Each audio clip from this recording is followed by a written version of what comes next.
وزیراعظم کے مشیر برائے بین الصوبائی رابطہ و عوامی امور سینیٹر رانا ثناء اللہ خان نے شہداء کو زبردست خراج عقیدت پیش کیا ہے۔ رانا ثناء اللہ نے اپنے پیغام میں کہا ہے کہ شہادت ہے مقصود و مطلوب مومن، یہ اس کا نصیب ہے جو قاری نظر آتا ہے، حقیقت میں ہے قرآن۔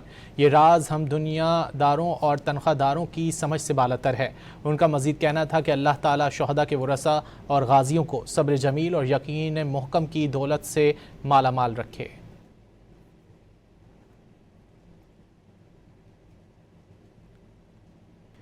وزیراعظم کے مشیر برائے بین الصوبائی رابطہ و عوامی امور سینیٹر رانا ثناء اللہ خان نے شہداء کو زبردست خراج عقیدت پیش کیا ہے۔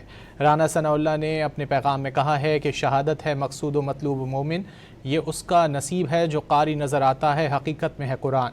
یہ راز ہم دنیا داروں اور تنخواہ داروں کی سمجھ سے بالاتر ہے۔ ان کا مزید کہنا تھا کہ اللہ تعالیٰ شہداء کے ورثاء اور غازیوں کو صبر جمیل اور یقین محکم کی دولت سے مالا مال رکھے۔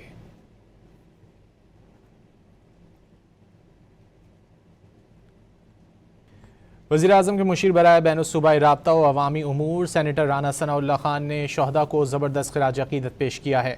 رانا ثناء اللہ نے اپنے پیغام میں کہا ہے کہ شہادت ہے مقصود و مطلوب مومن، یہ اس کا نصیب ہے جو قاری نظر آتا ہے، حقیقت میں ہے قرآن۔ یہ راز ہم دنیا داروں اور تنخواہ داروں کی سمجھ سے بالاتر ہے۔ ان کا مزید کہنا تھا کہ اللہ تعالیٰ شہداء کے ورثاء اور غازیوں کو صبر جمیل اور یقین محکم کی دولت سے مالا مال رکھے۔